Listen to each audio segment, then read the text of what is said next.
Hey guys, ఎలా ఉన్నారు? ఏ ఆలయంలో చూసినా హనుమంతుడి విగ్రహం ఒంటరిగా దర్శనమిస్తుంది, లేదా శ్రీరాముడు సీత లక్ష్మణుడితో కలిసి ఉన్న హనుమంతుడిని మనం చూస్తూ ఉంటాం. కానీ హనుమంతుడు వారి భార్యతో ఉన్న ఆలయాన్ని మీరు ఎప్పుడైనా చూశారా? హనుమంతుడు తన సతీమణితో ఉన్న ఆలయం నిజంగానే ఉందా? ఉంటే ఆ ఆలయం ఎక్కడుంది, దాని ప్రత్యేకతలు ఏంటి అనే అన్ని విషయాలు మనం ఈ వీడియోలో తెలుసుకుందాం. వీడియో అయితే చాలా ఇన్ఫర్మేటివ్గా ఉండబోతుంది. ప్రతి ఒక్కరు వీడియోని పూర్తిగా చూడండి. ఇంకా ఏమాత్రం లేట్ చేయకుండా వెంటనే వీడియోలోకి వెళ్ళిపోదాం.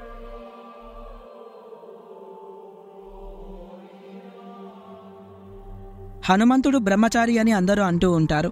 ఈ మాటకు తగ్గట్టుగానే ప్రతి చోట ఆంజనేయ స్వామి బ్రహ్మచారిగా ఉన్న దేవాలయాలు మాత్రమే కనిపిస్తూ ఉంటాయి. ఆయన సతీమణితో ఉన్న దేవాలయం మాత్రం మనకు ఎక్కడా కనిపించదు. అయితే తెలంగాణ రాష్ట్రంలో భద్రాద్రి కొత్తగూడెం జిల్లా ఇల్లందులో శ్రీ సువచ్చల సహిత హనుమాన్ దేవాలయం ఉంది. ఈ ఆలయాన్ని 2006లో స్థాపించారు. ఈ దేవాలయంలో హనుమంతుడు తన సతీమణి అయిన సువచ్చలతో కొలువుదీరారు. ప్రతి సంవత్సరం హనుమాన్ జయంతి రోజు అన్ని హనుమాన్ టెంపుల్స్లో పూజలు జరుగుతుంటే కేవలం ఈ ఆలయంలో మాత్రం ఆంజనేయ స్వామి కళ్యాణం నిర్వహిస్తారు.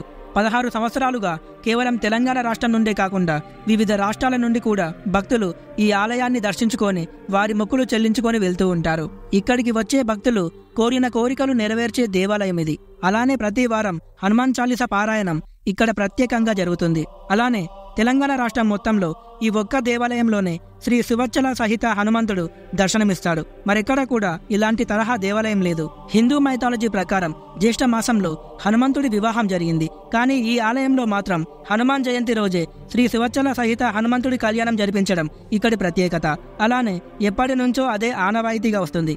హనుమంతుడికి వివాహం ఎలా జరిగింది, దాని వెనుక ఉన్న కథ ఏంటో ఇప్పుడు తెలుసుకుందాం.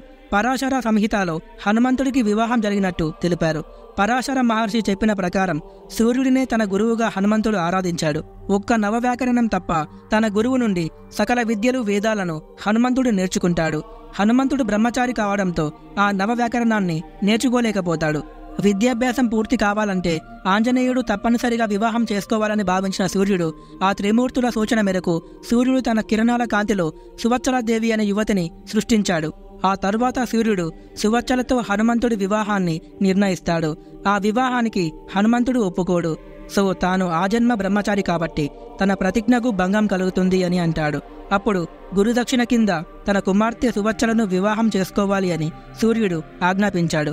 అంతేకాదు, సువచ్చల దేవకన్య, ఆమెను వివాహం చేసుకున్నా కూడా నీ బ్రహ్మచర్యానికి ఎలాంటి నష్టం జరగదు అని, ఇది లోక కళ్యాణం కోసమే జరుగుతున్న కార్యమని సూర్యుడు హనుమంతుడిని ఒప్పించాడు.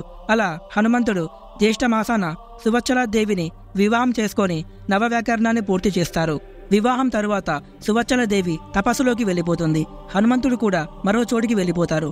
ఇక్కడ మరో పురాణం ప్రకారం సీతాదేవి కోసం లంకలోకి వెళ్లిన హనుమంతుడు లంకను కాల్చి సముద్రం దాటుకుంటూ వస్తుండగా హనుమంతుడి చెమట చుక్కని ఓ చాప మింగుతుంది. ఆ చాప గర్భం దాల్చినట్టు ఓ పురాణ కథ ఉంది. ఆ చేపకు జన్మించిన వాడే మకరధ్వజుడు. అతన్నే ఆంజనేయుడి కొడుకు అని అంటారు. సో ఇది ఫ్రెండ్స్ ఇవాల్టి వీడియో. ఈ వీడియో ద్వారా మీకు ఒక కొత్త విషయం తెలిసింది అని ఆశిస్తూ మీ ఎర్ర Rakesh signing off. Thank you.